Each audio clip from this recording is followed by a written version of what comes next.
Welcome to Weekly World News on Spring Nectar TV, brought to you by Vibha Ramesh, Los Angeles, United States. First, the top headlines. Much-awaited infrastructure bill gets approved. Vaccine mandate blocked by federal court. Iraqi Prime Minister escaped explosion due to drone failure. European Union strongly condemns Article 16. India's Covaxin gets the nod. 5 to 11 years to get vaccinated soon. COP26 report shows world heading towards excessive heating.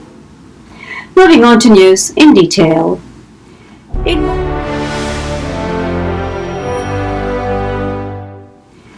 what one would call a milestone achievement, the $1 trillion infrastructure bill that had hit a stalemate one too many times finally got approved on Friday.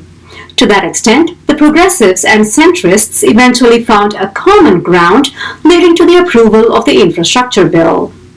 While 13 Republicans supported the bill, 6 Democrats were against it. Nevertheless, the deadlock finally broke with a vote of 228 to 206. President Joe Biden called this move a monumental step forward as a nation. He said, "This is a blue-collar blueprint to rebuild America, and it's long overdue." He also added that the House of Representatives passed an Infrastructure Investment and Jobs Act. That's a fancy way of saying a bipartisan infrastructure bill, once-in-a-generation investment that's going to create millions of jobs, modernize our infrastructure, our roads, our bridges, our broadband, a range of things, turning the climate crisis into an opportunity, and puts us on a path to win the economic competition of the 21st century that we face with China and other large countries in the rest of the world. Meanwhile, November 8 marked the day when travel restrictions from 33 countries into the United States were lifted. The opening up of travel from countries including China, Europe, and UK was welcomed by many, especially those near and dear ones that were directly impacted by the restrictions. To that effect, travelers to the United States must have been vaccinated by a World Health Organization approved vaccine, including AstraZeneca. On the other hand, the Biden administration's vaccine mandate was suspended by a federal appeals court on Saturday. The mandate, which demanded businesses with 100 or more workers to have been fully vaccinated or be subject to weekly tests, has been temporarily stayed by court order. In the words of Attorney General Jeff Landry, as said in a statement, the president will not impose medical procedures on the American people without the checks and balances afforded by the Constitution.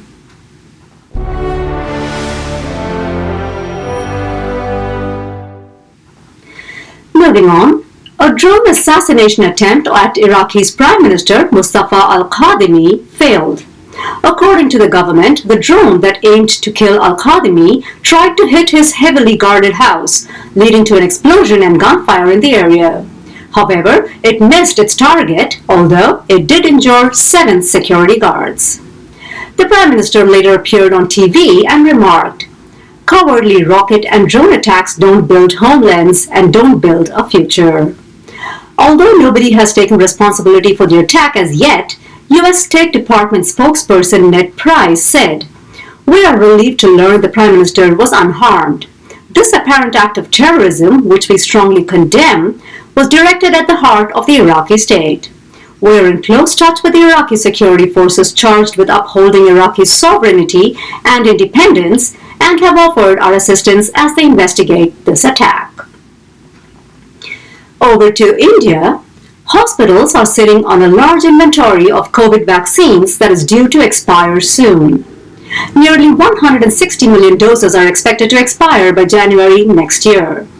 Subsequently, frontline workers and people falling in the high-risk category are urged to get their booster shot at the earliest. This comes despite the fact that nearly 71 million people have failed to take their second shot. Meanwhile, the government is awaiting the approval of Bharat BioNTech's Covaxin to commence inoculating children in the age group of 5 to 11 years. News has it that it may take a few weeks before the approval comes through, after which children in the said age group can be immunized against COVID-19. On the other hand, Covaxin has got the nod from the United Kingdom to be recognized as an approved COVID vaccine starting November 22nd. To this effect, the UK government stated that from 4 a.m. on November 22nd, the government will recognize vaccines on the WHO's emergency use listing. As a result, Covaxin will be added to our list of approved vaccines for inbound travel, benefiting more fully vaccinated people from countries such as India. The US also recognizes the vaccines on the WHO EUL for inbound travel.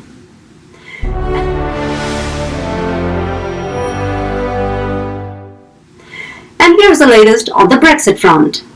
Ireland made it amply clear that if the British government suspended the Northern Ireland Brexit protocol, then Brussels would discontinue the entire trade deal clinched last year. To this end, Irish Foreign Minister Simon Coveney remarked that the trade and cooperation agreement that was agreed between the British government and the European Union was contingent on the implementation of the withdrawal agreement, which includes the protocol.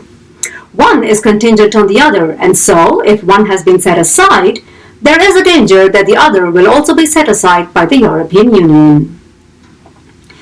Meanwhile, the Belarus-Polish border is marked by total unrest and chaos as thousands of people were trapped between borders.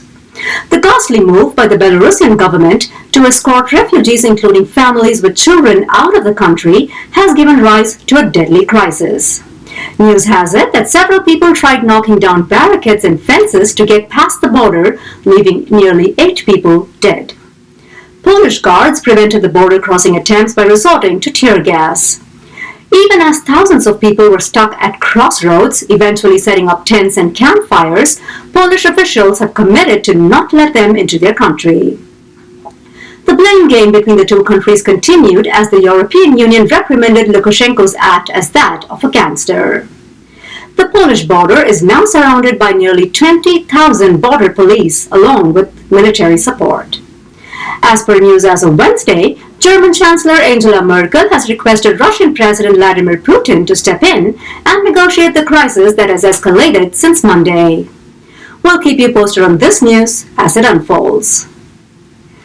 Moving on now to the world's first COVID drill, which will be conducted by Israel. The objective of a national drill of this kind is to test the readiness of a country to address an outbreak capable of escalating to a national crisis.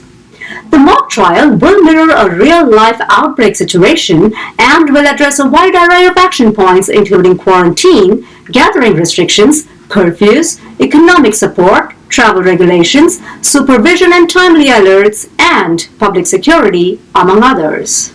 Over to the latest from the 26th Climate Summit, COP26. Research says that despite a number of carbon-cutting pledges, the world is still headed towards dangerous heating levels of over 2.4 Celsius. In other words, heating going beyond 2.4 Celsius is a sure shot recipe for global destruction caused by heat waves, floods, drought, and storms. That said, the summit witnessed a positive turn of events as the leaders of US and China found a common ground and have committed to work together on reducing greenhouse gas emissions.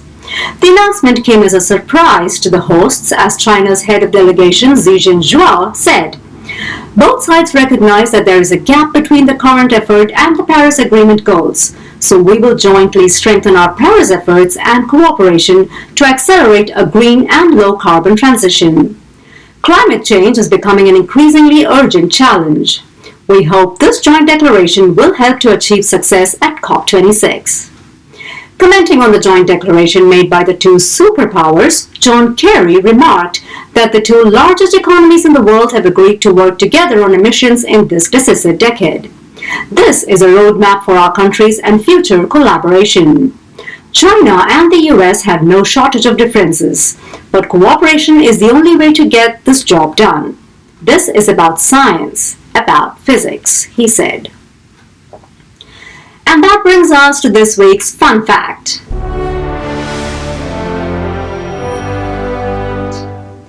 Did you know that Kit Kat fillings are made from damaged Kit Kats?